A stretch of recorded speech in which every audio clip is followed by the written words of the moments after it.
Welcome back to food masala. இன்றைக்கி video வந்து இட்லியையும் சாம்பாரையும் ஒன்றா வச்சு எடுத்துகிட்டு போகும்போது கொட்டாமல் சிந்தாமல் எடுத்துகிட்டு போய் எப்படி நீட்டாக சாப்பிட்றதுன்னு தான் காட்ட போகிறேன். இந்த பருப்பு சாம்பாரை நான் நைட்டே செஞ்சு வச்சுட்டேன். இதை செய்யும்போது திக்கான பதத்துக்கு செஞ்சு கொள்ளணும். இப்போ நான் இட்லி தட்டுக்கு நல்லெண்ணெய் பூசிக்கொள்கிறேன்.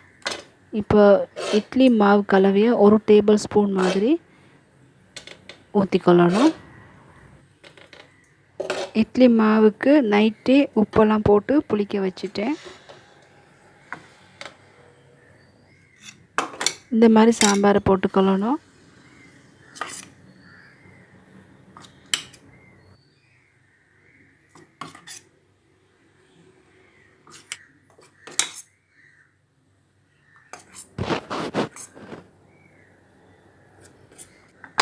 இப்போ இந்த மாதிரி தட்டிக்கொள்ளணும்.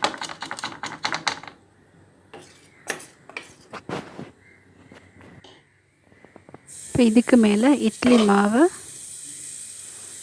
ஊற்றணும்.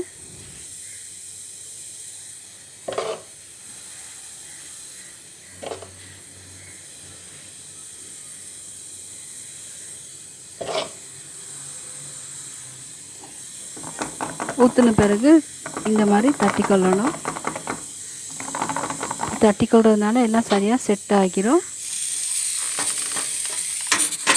இட்லி ஸ்டீமரில் தண்ணி கொதிச்சிருச்சு. இட்லி தட்டுக்களை வச்சுக்கொள்கிறேன். மூடி வேக விடணும்.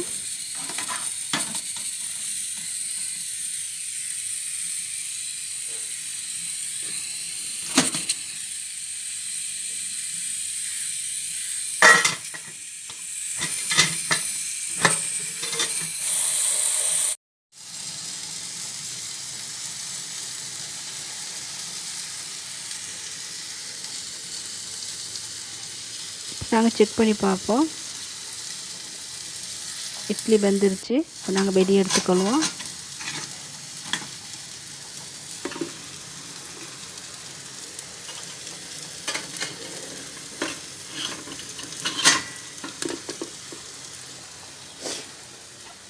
பாருங்கள், இந்த மாதிரி அழகாக நீட்டாக வெந்துருச்சு. இந்த மாதிரி இட்லி செஞ்சிங்கன்னா குழந்தைங்களுக்கு ஸ்கூலுக்கு லஞ்ச் பாக்ஸுக்கு அனுப்புறதுக்கு ஈஸியாக இருக்கும். இந்த வீடியோ உங்களுக்கு பிரயோசனமாக இருக்கும்னு நினைக்கிறேன். இந்த வீடியோ பார்த்ததுக்கு ரொம்ப நன்றி. வணக்கம்.